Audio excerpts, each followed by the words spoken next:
CEO score perhaps showing a discrepancy in how much Build Back Better will cost versus the revenue that'll raise, particularly related to the IRS, and whether that will have an effect on whether the moderates go ahead and support it.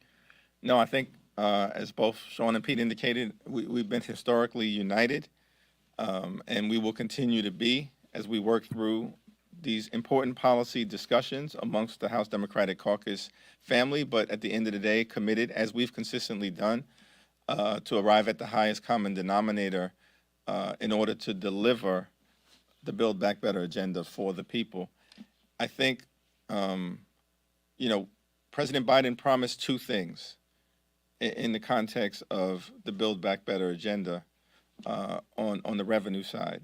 It's going to be fully paid for, and it's not going to cost Americans who make $400,000 or less a dime in additional revenue. We're going to keep both of those two promises. Chairman Jeffries, inflation has hit a 30-year high, and the House is about to vote on this $1.75 trillion bill. What are you telling members who are seeing these numbers and are concerned about it? I'll speak briefly and then yield to my two colleagues. Inflation is a concern that both Democrats and Republicans should be, working to try to address as best as possible on the fiscal policy side.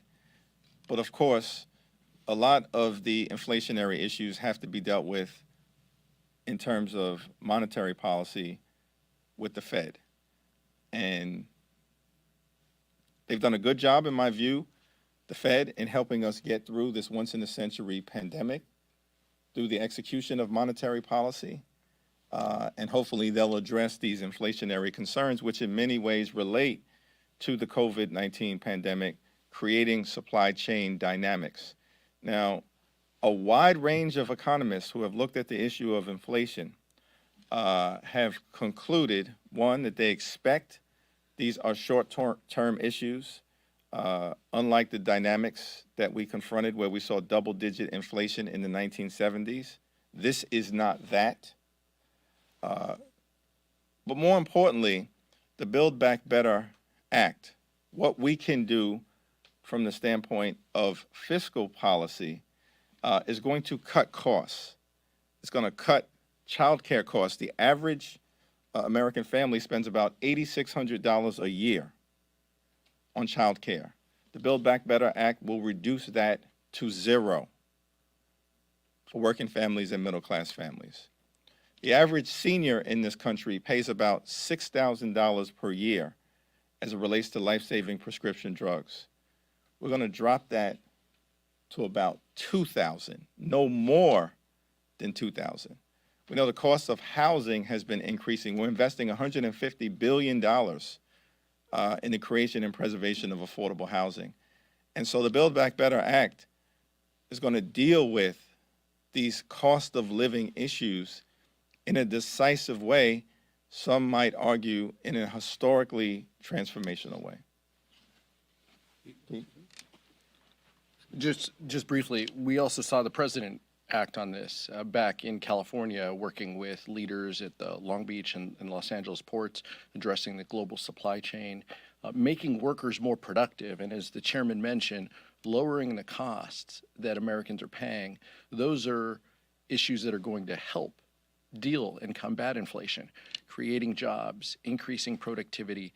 Those are things that we're going to continue to talk about. There's a role for the executive to play. There's a role for us here in Congress for us to play in addressing this. But we are focused on delivering results for the American public.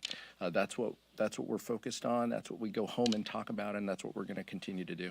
Just flag for you the comments of Senator Portman at the White House event yesterday, where he pointed out that this infrastructure package is the most important anti-inflationary measure we've done in recent weeks.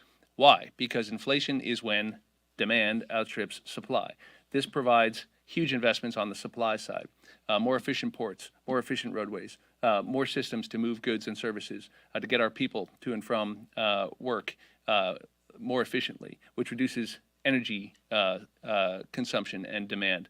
So the fact is that a vote against this infrastructure bill is a vote against lowering inflation. And every Republican who voted against this infrastructure bill voted against the most important tools yet to lower inflation, in addition to the specific help that the chairman mentioned that the Build Back Better Act will provide for working and middle-class families in terms of their true costs.